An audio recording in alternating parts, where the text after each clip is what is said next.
राधे राधे गुरुजी। राधे राधे। मैं बोलना चाहती हूँ सबसे पहले that you are the best, because मैं ऑनेस्टली हमेशा से खुशी रहती थी। मैं बहुत ज़्यादा स्मोक करती थी, दारू पीती थी, नॉनवेज खाती थी और कहाँ से हैं आप? मैं पुणे से हूँ। पूना।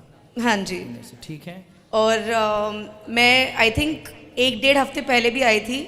मैं जिस दिन यहाँ आई उसी दिन आप चले गए एंड मैं वापस चली गई थी पुणे 3 दिन पहले। और मुझे इतना अजीब लग रहा था वहाँ पे जाते ही, मैंने बोला I want to go back, you know, because मुझे गुरुजी से मिलना है। मेरी मॉम ने बोला तू पागल हो गई है। मैंने बोला it's okay, I want to गो।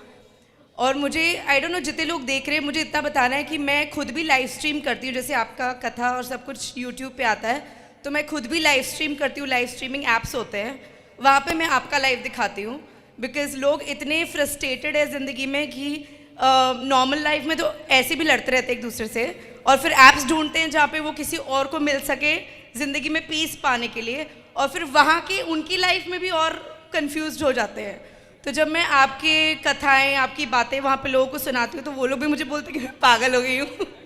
लेकिन वहाँ पर उस ऐप पे 80% अंग्रेज़ हैं, बिकॉज यूएस, ऑस्ट्रेलिया, वो सारे लोग ज़्यादा सुनते हैं। और आपकी कथाएं सुन सुन के मैं उनको भी लिटरली ज्ञान देने लगी हूँ। जो बात आप बोलते हैं वही चीज़ मैं उनको रिपीट करती हूँ। आपकी सत्संग की सारी चीज़ें ऑलमोस्ट मेरे हर एक लैंग्वेज में, आई थिंक पूरा दिन उठने से लेके सोने तक, फ्रेंड से बात करो, मम्मी से बात करो, बुआ से बात करो, बस आप ही की बातें चल रही होती है। और वो लोग मुझे बोल रहे हैं कि बेटा तेरे से तो अभी इतना सीखना मिल रहा है, हम ही इतना नहीं सीखे। और जैसे आपने बोला कि अभी हम लोग का जो फॉरेन जो कल्चर आ गया है और जो एजुकेशन है, जो हमारा पुराना एजुकेशन था वो तो ऑलरेडी चला गया है। और फिर जब ये सारी बातें सुनती हूँ, मैं भगवत गीता सुनती हूँ, मैं भगवत गीता सोते सोते भी उठती हूँ तभी भी चालू होता है, बिकॉज आई थिंक 18 घंटे का यूट्यूब पे है भगवत गीता, और वो सुनते सुनते मैं सो जाती हूँ, सुनते सुनते उठती हूँ। और आई थिंक मैंने उसको 6-7 बार सुन लिया है पूरा, और वो एज अ प्रैक्टिस ही हो गया है।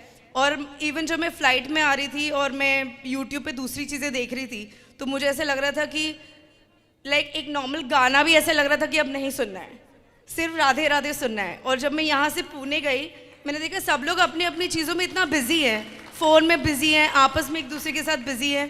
लेकिन यहाँ पे इस जगह की जो हवा है, सब लोग ये आपको राधे राधे बोलेंगे। आप 5 स्टार में जाओ या आप नॉर्मल ठेले पे जाओ, आप कॉल करो रिसेप्शन पे, सबसे पहले राधे राधे बोलेंगे, उसके बाद आगे कॉन्वर्जेशन स्टार्ट होती है। तो इट्स जस्ट सो पॉजिटिव। आपकी बातें जैसे आप बोलते हैं कि मम्मी नहीं बोलना चाहिए, पापा नहीं बोलना चाहिए, यू नो, मैया कहो, पापा मतलब पाप, तो मैं पिताश्री बोलने लगी हूँ मेरे डैड को।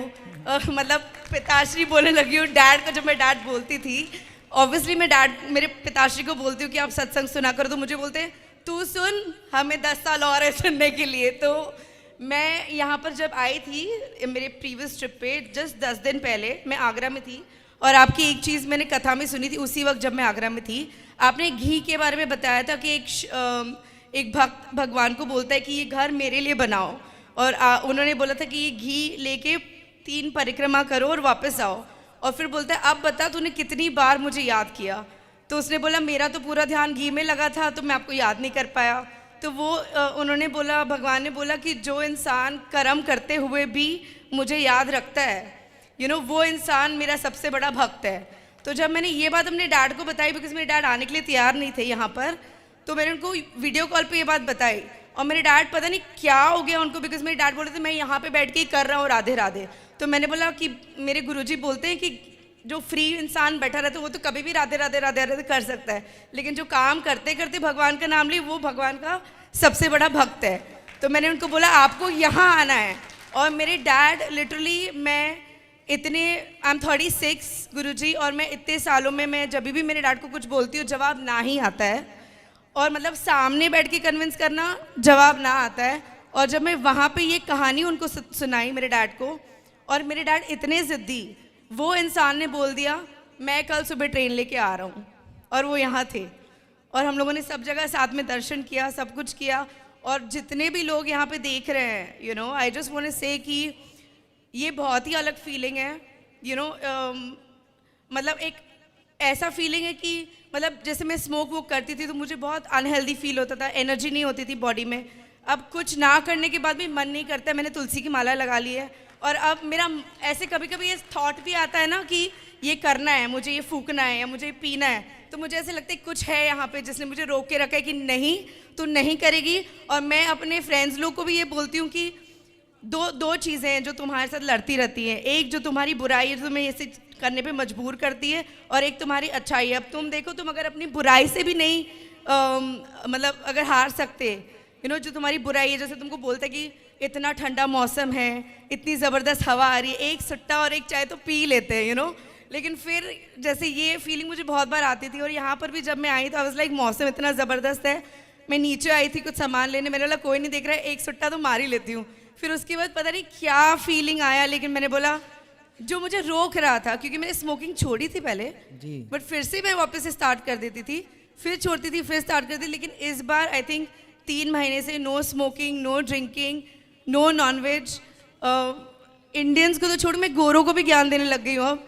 मैं एक गोरों के साथ बैठ के बात कर रही थी तो मैं उनको बोल रही थी कि नॉनवेज नहीं खाना चाहिए, तो वो मुझे बोल रहे वेजिटेबल भी तो ब्रीथ करता है तो क्यों नहीं खाना चाहिए। तो मैंने फिर वापस से आपकी ज्ञान बोली, मैंने बोला वेजिटेबल्स को आप किचन में काटो, देखो कितना फ्रेश खुशबू आएगा, नॉनवेज को काटोगे तो कितना गंदा स्मेल आएगा कि नहीं। और फिर मैंने हाँ तो वो क्या हो गया, वो तो फिर हम थोड़ी काटते हैं। तो मैंने बोला अपनी फैमिली को लेके जाओ, पूरा दिन बैठ के फल फ्रूट निकालो, किसी भी एक इंसान को पकड़ लो, उसको बोलो बैठ के प्लकिंग करना है, वो कर सकेगा। लेकिन किसी भी इंसान को पकड़ के उसको छुरी दे के बोलो उसको मारना है, और ये देखो मार सकते हो। और भले तुम खाते हो, पूरे फैमिली को अगर एक ऐसी रूम में मैं रख दूँ जहाँ पे मुर्गियों को कंटिन्यूसली पूरा दिन काटेंगे, तुम खुद तो पहले तुम्हें उल्टी आ जाएगी या तुम बेहोश हो जाओगे जबकि तुम खाते हो, फिर भी तुम ये नहीं देख पाओगे, बिकॉज कहीं ना कहीं एक गिल्ट लगेगा तुम्हें कि ये हम क्या कर रहे हैं।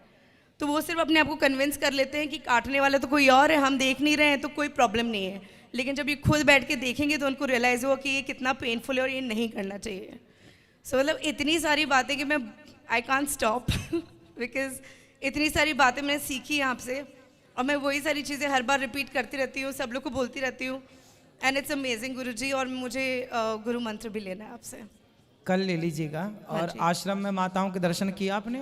हाँ जी, मैं गई थी और मम्मी पापा को ही बोला था, लेकिन मम्मी पापा सर्दी में इतने काँप गए थे, बिकॉज पुणे में तो ऐसा मौसम होता नहीं है, तो उन्होंने बोला नहीं तू जाके आ। मैं गई थी, सारे सब सोए थे तब, बिकॉज ऑलरेडी बहुत ज़्यादा ठंड थी। बट बाहर से देख के इतना अच्छा लग गया गुरुजी। और मुझे ये भी बोलना है कि मुझे पता है, बिकॉज मेरे फॉलोअर्स बहुत सारे हैं और मैं ये सब चीज़ें कन्विंस कर रही हूँ लोगों को हर तरीके से। अच्छा मैं है, ब्रीडर सबको हूँ, आप अच्छा बना रहे हैं, बहुत अच्छी बात है। मैं एक ब्रीडर हूँ गुरुजी। मतलब मुझे पता है कि ये आपको पसंद नहीं आएगा, बट मुझे डॉग्स बचपन से बहुत अच्छे लगते हैं, तो मैं डॉग्स सेल भी करती हूँ उस इंटेंशन से नहीं कि ये मेरा बिजनेस है, बस उस इंटेंशन से कि जो डॉग्स रखने वाले लोग होते हैं ना, वो ऑटोमेटिकली फिल्टर्ड लोग होते हैं, वो इमोशनल होते हैं, तो अच्छे लोग ऑटोमेटिकली मिल जाते हैं। आजकल की दुनिया में तो वैसे लोग मिलते हैं नहीं, पड़ोसी को नहीं जानता, कौन क्या कर रहा है किसी को नहीं पता। पहले के ज़माने में तो फिर भी नानी दाल चावल बना लेती थी, यहाँ से रोटी सब्जी बन जाती थी, रोटी सब्जी यहाँ आ जाती थी, दाल चावल वहाँ चले जाते थे। लेकिन यहाँ पे तो आजकल कुछ भी नहीं होता है। तो डॉग्स वाले जो लोग होते हैं ऑटोमेटिकली फिल्टर्ड होते हैं, तो अच्छे होते हैं। बट मुझे ये चीज़ करना है कि जो आपने बोला था छोटी गाय जो हम रख सकते हैं घर में, अगर मुझे कोई कांटेक्ट मिल जाए जो वो सेल करते, तो मैं वो प्रमोट करना चाहती हूँ। अगर मुझे कोई आके बोलेगा कि मुझे एक डॉगी लेना है, मैं उनको बोलूँगी आप एक गाय ले लो और आई वुडंट माइंड। अभी वो छोटी वाली जो गाय है ना, बहुत कम मात्रा में है, बहुत तेजी से वो बढ़ेगी।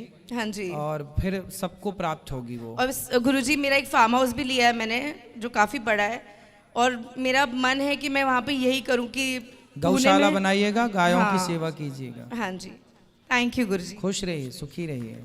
देखिए कथा से कितना बड़ा प्रभाव है। हमारी बहन सिगरेट सब पीती थी,